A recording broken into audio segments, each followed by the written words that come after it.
Good morning, my dear class 9 students. I hope you all are good and making use of this time very effectively. So far, we had completed our topic policies towards factors enabling globalization of the Indian economy before vacations. So, now we will proceed further with our next topic, that is impact effects of the globalization, that is on the page number 268. The policy of globalization, along with liberalization and privatization, has brought about many changes in the Indian economy.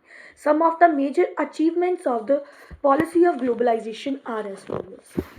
जो हमारी new economic policy आई 1991, that was LPG policy, liberalization, privatization and globalization, इसके जो थे Indian economy में बहुत सारे effects आए. ठीक है, अब ये जो इफ़ेक्ट्स आए ये पॉजिटिव भी हैं एंड नेगेटिव भी हैं. ठीक है, first of all we will study the positive effects of the globalization on Indian economy. So first one is higher growth rates. The process of globalization has been an important contributory factor to the acceleration of the growth rate of Indian economy in the recent years.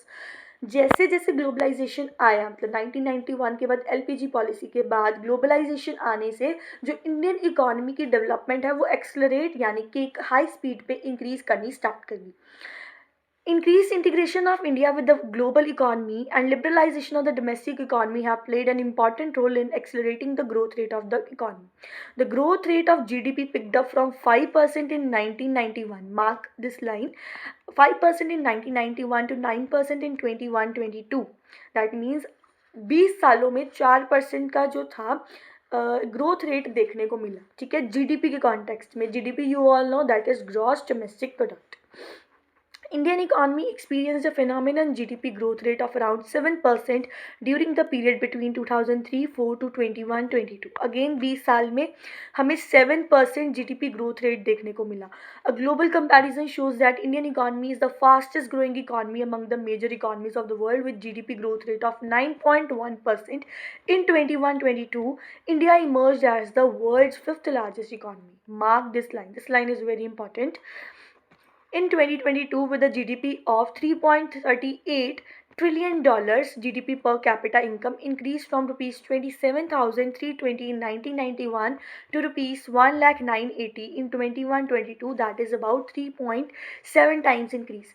तो overall ये जो हमें data बता रहा है ये यही बता रहा है कि हमारा जो बिफोर एलपीजी पॉलिसी जो ग्रोथ रेट था वो काफ़ी कम था, बट आफ्टर दैट हमने जब हमारी न्यू इकोनॉमिक पॉलिसी आई उसके बाद, दैट इज़ एलपीजी पॉलिसी के बाद, जो ग्रोथ रेट देखने को मिला इन टर्म्स ऑफ जीडीपी, ये इंक्रीज हमें ग्रोथ रेट देखने को मिला. ठीक है, second point is higher growth rates of international trade. अब ग्लोबलाइजेशन है, ग्लोबलाइजेशन का मतलब ही यही है कि अब हमारे जो है गेट्स ओपन हो चुके हैं. We are free to trade with any other country. ठीक है, वर्ल्ड में जितनी भी कंट्रीज़ हैं हम उनके साथ ट्रेड कर सकते हैं. हमारे बैरियर्स, हमारी रिस्ट्रिक्शंस जो हैं हट चुकी हुई हैं. ठीक है, तो ऑब्वियसली जब ये सारी रिस्ट्रिक्शंस हट जाएंगी तो जो हमारी ग्रोथ रेट है, इंटरनेशनल ग्रोथ रेट है, ये भी हमारा बढ़ जाएगा. ठीक है, the value of India's exports and imports has increase considerably since 1991.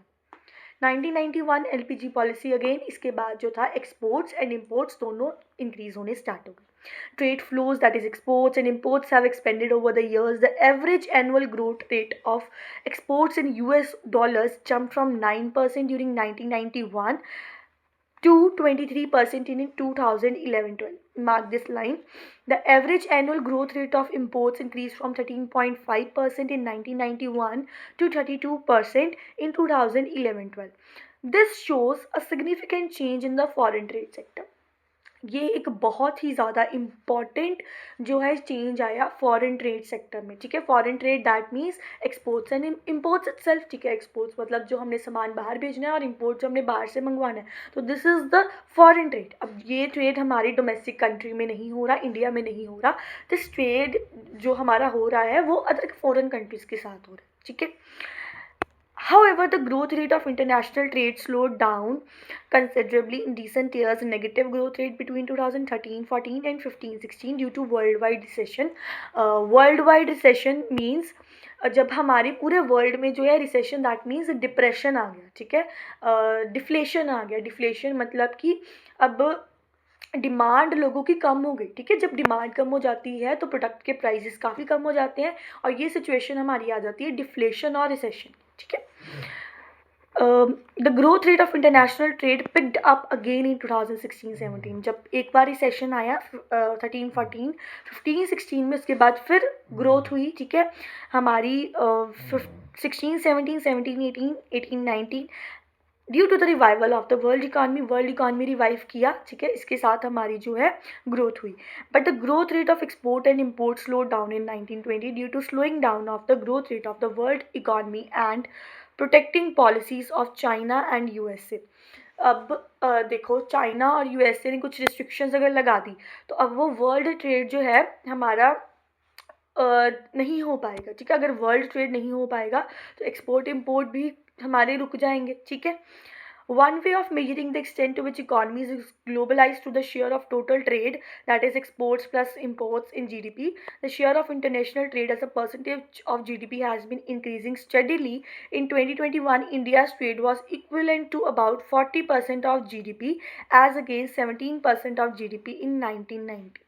अब हम इंडिया का ट्रेड इन्होंने कंपेयर किया है जीडीपी के साथ, और ये कंपैरिजन इन्होंने किया है 2021 के साथ और 1990 के साथ, और 1990 में इट वाज 17% ऑफ जीडीपी और which has raise to 40% in the year 2021. This shows the growing integration of the Indian economy with the world economy, और यही बता रहा है कि ट्रेड इंक्रीज होने से हमें ये पता चल रहा है कि हमारी Indian economy is being integrated with the world economy, ठीक है। Next, third point is increase in foreign direct investment. Now what is foreign direct investment? Foreign direct investment होता है जब हमारी फॉरेन की companies, that is MNCs companies, India में आके अपने आप को इस्टेब्लिश करती हैं, पैसा लगाती हैं, ठीक है, और इधर का इंफ्रास्ट्रक्चर जो है वो डेवलप होता है, that is foreign direct investment, ठीक है। Foreign direct investment is in India has increase significantly since 1991. अब ये भी 1991 के बाद इंक्रीज हुआ. वाई? बिकॉज ग्लोबलाइजेशन आई, लिबरलाइजेशन आई एंड प्राइवेटाइजेशन आई. लिबरलाइजेशन ने लेसेस फेयर कर दिया, सब रिस्ट्रिक्शन रिमूव कर दिए, लिबरलाइज कर दिया, ठीक है। लिबरलाइज का मतलब ही ये होता है फ्री कर देना, अब फ्रॉम ऑल द बैरियर्स, ठीक है। जितने बैरियर्स से, जितनी रिस्ट्रिक्शंस थी, सबसे उस फ्री कर दिया कि अब कोई भी आके हमारी कंट्री में ट्रेड कर सकता है ग्लोबलाइजेशन से, ठीक है। The amount of FDI increased from US dollar 1.3 billion in 1990-91 to US 56.2 billion in 21-22. You can see the difference, okay, before LPG policy and after LPG policy. Then it has increased from less than 0.5% of GDP in 1991 to 1.5% of GDP in 21-22. It is very important to mark this data, ठीक है, ये आपको underline करना है.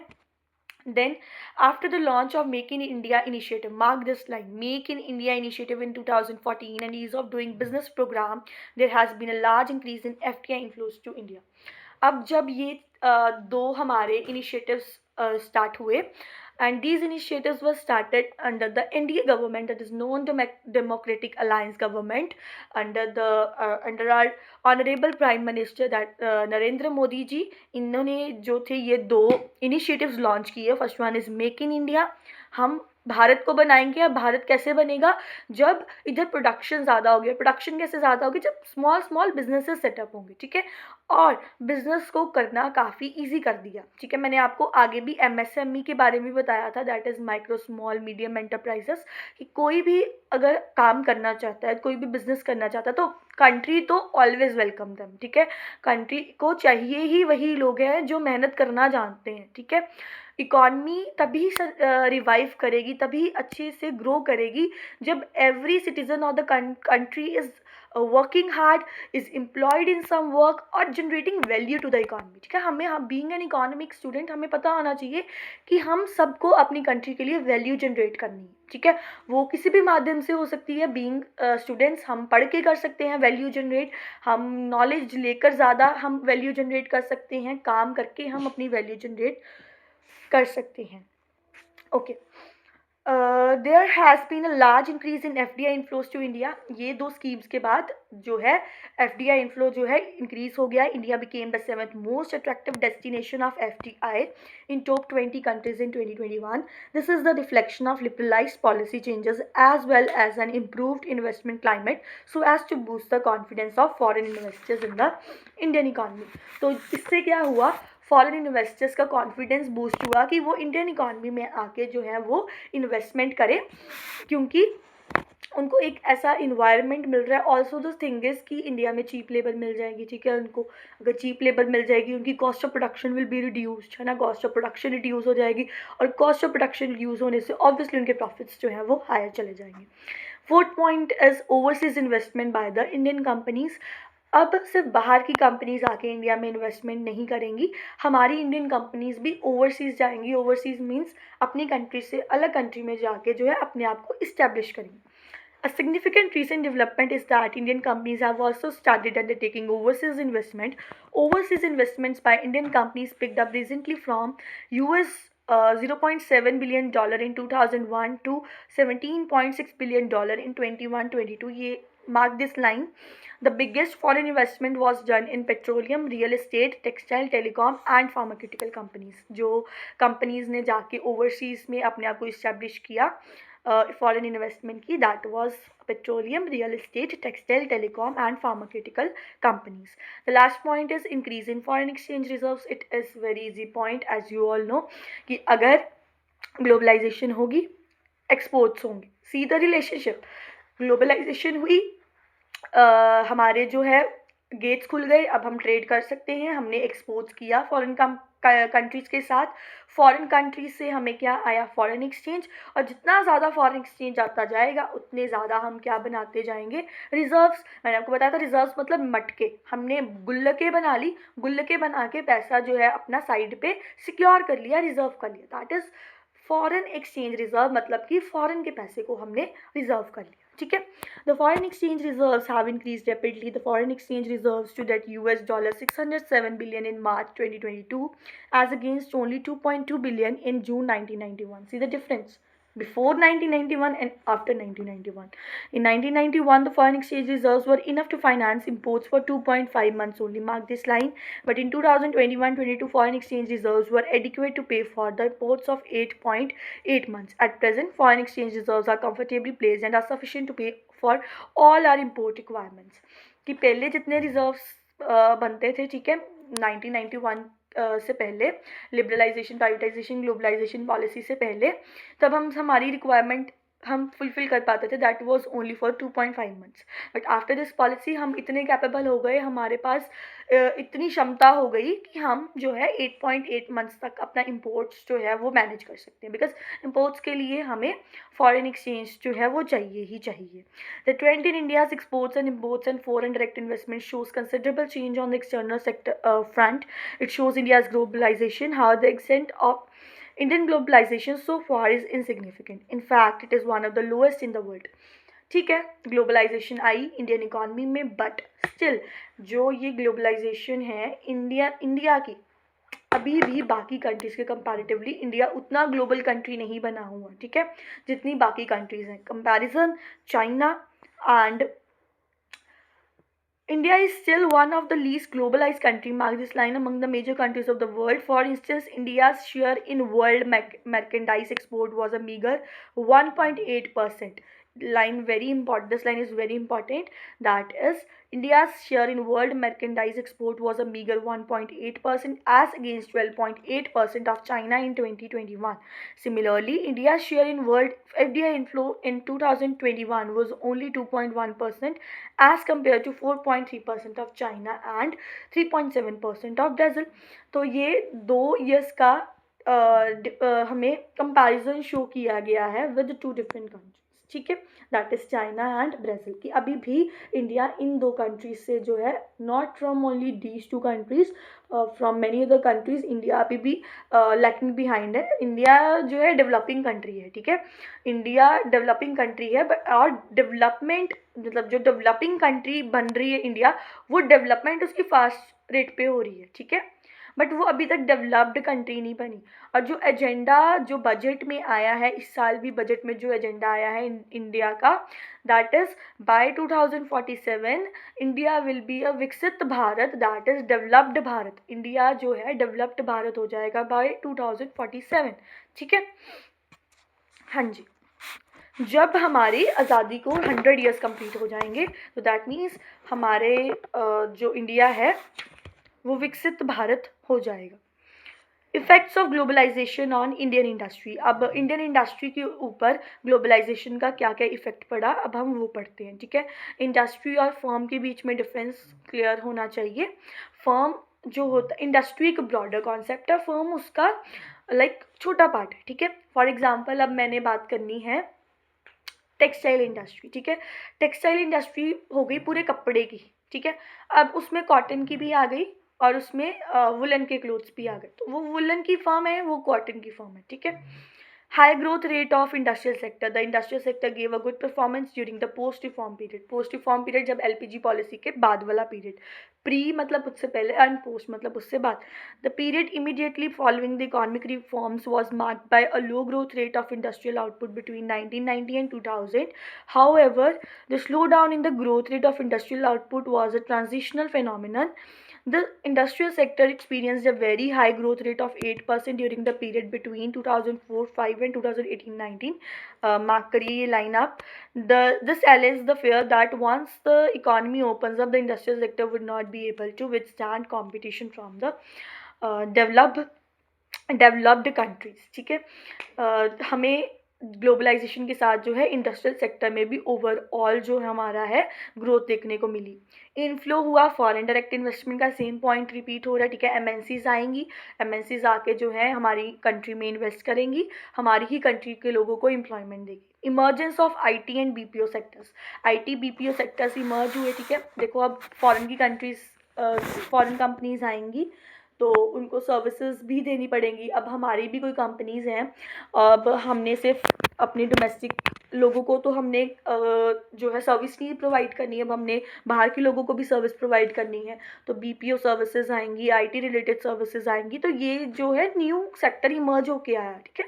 हमने 3 sectors पढ़े हैं, that is primary, secondary and tertiary. तो अब ग्लोबलाइजेशन के साथ एक और नया सेक्टर आ गया, BPO and IT services. This is very common now, इतना कॉमन सेक्टर ये अब हो चुका हुआ है even after the Covid period. Covid period के बाद जब इतनी डिजिटलाइजेशन हो चुकी हुई है, तो ये तो बहुत कॉमन हो गया। बट ये शुरुआत 1991 से के बाद हो चुकी हुई थी, ठीक है। इनफ्लो ऑफ एडवांस टेक्नोलॉजी, अब बाहर की कंपनीज आएंगी तो अपने साथ अपनी टेक्नोलॉजी भी लेके आएंगी, ठीक है। हमने पढ़ा हुआ है कि ग्लोबलाइजेशन का मतलब ही यही है कि वो अपनी कैपिटल भी ला रहे हैं, इंटीग्रेशन हो रही है कैपिटल के साथ, उनकी टेक्नोलॉजी आ रही है, ठीक है। Then job opportunities for skilled professionals, अब कंपनीज जितनी ज़्यादा सेटअप होगी, उनको लोग तो चाहिए काम करने के लिए, तो जितने भी हमारे प्रोफेशनल स्किल्ड लोग हैं उनको जॉब्स मिल जाएंगी, और जॉब्स मिलने से उनका जो है ओवरऑल उनकी भी नीड्स जो हैं वो फुलफिल हो जाएंगी। Setting up of industries by foreign companies has helped to provide employment to many people in the country. The opening of the call centers, underlining outsourcing of IT and BPO services, entry of multinational companies have created tremendous job opportunities in the country. The last few years have seen an increase in the number of Indian skilled professionals employed in these sectors. A new middle class has emerged around the wealth that the IT and BPO industries has brought. Then special economic zones, जब globalization आई ना Indian economy में, तो special economic Jones जो थे वो create किए गए। अब स्पेशल इकोनॉमिक जोन्स जो होते हैं वो ऐसी प्लेसेस होती हैं कंट्री की जिसमें कोई भी रिस्ट्रिक्शन नहीं लगाई जाती, लाइक फॉरेन कंपनीज आ सकती हैं और आराम से जो है वो अपना काम कर सकती हैं, ठीक है। मतलब रिस्ट्रिक्शन फ्री जो है काम होता है, ठीक है। A special economic zone is a special area in a country where business and trade laws are more liberal and flexible than the rest of the country. जहाँ पे business laws ज़्यादा आज़ाद होंगे as compared to the other part of the country, ठीक है। ये these are created to attract foreign investments, to promote exports, to generate employment, to encourage industrial development itself. Then seventh point is Indian industry is becoming global. Some of the leading Indian industries such as Tata's underline this, very important. Tata's, Reliance, United Brewery, Essex have gone global by undertaking investment abroad and acquiring some of the leading foreign companies. From steel to textiles, from cars to IT, Indian companies have emerged as a new major global players. अब हमारी India की companies भी जो हैं बाहर जाके business कर रही हैं, different different sectors, different different आपको कंपनीज के नाम गिवन है, टाटाज, रिलायंस, ठीक है, उधर जाके जो है वो भी अपना बिजनेस कर रही हैं. तो ये this shows that Indian companies are also becoming the global players. और ग्लोबल प्लेयर्स बनना इज़ वेरी मतलब बहुत अच्छी बात है क्योंकि फॉरेन एक्सचेंज आएगा, ठीक है. So this were the positive effects of the globalization. इसके बाद नेगेटिव इफ़ेक्ट्स आते हैं, ये हम नेक्स्ट क्लास में डिस्कस करेंगे. And after negative effects only one topic is left, that is world trade organization. तो अब हम होमवर्क देख लेते हैं अपना. आपको ये मल्टीपल चॉइस क्वेश्चंस करने हैं. That is which of the following is benefit given two units in special economic Jones. Option A high taxes, strict trade loss, tax concessions, import restrictions. Which sector emerged as a major benefit of globalization in India? Agriculture, mining, IT and BPO, or cottage industry? Then assertion reason, globalization lead to rapid increase in foreign direct investment. Reason, liberalized policies improve investor confidence in the Indian economy. Options are given, you have to choose the correct one. So till question number 3 you have to do. Then question number 4th, statement based, globalization has increased India's share in world merchandise exports significantly. True or false? ये आपको बताना है answer. So these were the 4 questions. Now come on your book page number 276. इसमें आपको short questions करने हैं. That is your question number 12, question number 12, 13, 14. Sorry 14 नहीं करना आपको. Question number 12 and 13 short, because वो एडवर्स नेगेटिव इफेक्ट्स बता रहा है, वो नहीं अपने करना. सिर्फ question number 12 and 13. Also from long questions you have to do the question number 4 and question number 5 only. हाँ जी. So this was all about today's lecture. Thank you so much.